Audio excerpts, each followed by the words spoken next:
On the first day of 1818, Frankenstein was published by Mary Shelley, and its impacts were felt worldwide. Not only did it birth the horror genre, but also, more notably for my topic, science fiction.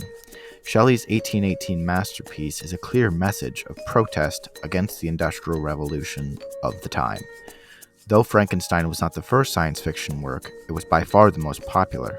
Because of this, the pattern of symbolic protest continued, with novels such as Dr. Jekyll and Mr. Hyde soon after. But the period of sci-fi most important to this project begins in the 1920s, with the pivotal German classic Metropolis. Calling the film influential would be a great understatement, as it is undoubtedly responsible for the sci-fi genre's notoriety to this day, even getting a remake in 2001 from Akira director Katsuhiro Otomo. The film's impact goes far beyond that, however, as the film's themes have been used non-stop for many genres over the last 97 years. Dystopian society, humanoid robots, mad scientists, and figures of power using their stance for evil. Now, I doubt to say how eerily similar that sounds to present day, and I'm not the only one who thinks so, as many Americans share the sentiment that the current state of affairs around the world is overwhelmingly negative. But why is this happening? The truth is, it's not a distant problem, nor a new one. Nazi Germany, Soviet Russia, Communist China, and North Korea are examples of society similar to that of a metropolitan structure. But why is this the case? The caste system. The caste system is a form of social segregation. Its origin often linked to South Asian countries like India. But throughout the centuries since its creation, other similar systems have been used in various countries all over the world, including America.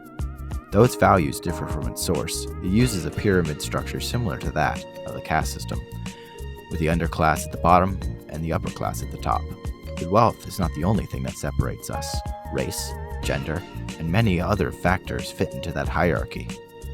Although many have made strides towards betterment in this regard, if you look at some of the most powerful and influential people in society, they rarely, if ever, fit into the lower half of the pyramid.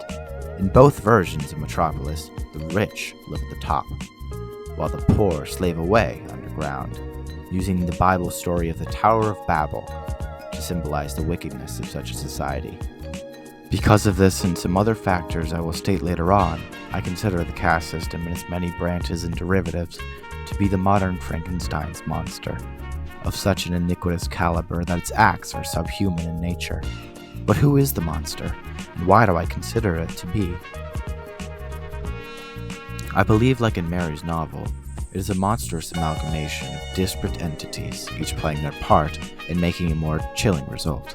However, the monster is not inherently evil from the beginning, as he has only recently been formed, though soon the actions of others seep into him, creating a more wicked outcome.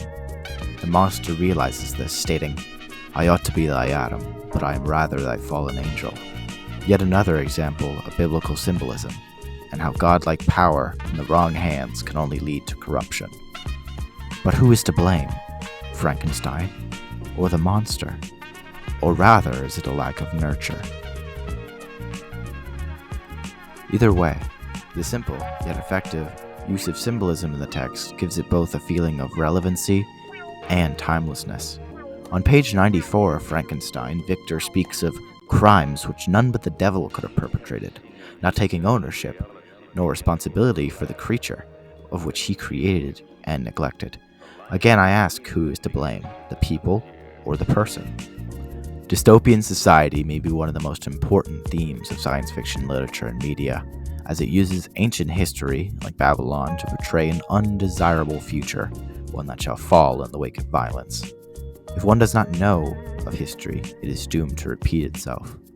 I believe that this is why the fiction of the past has become the fact of the future.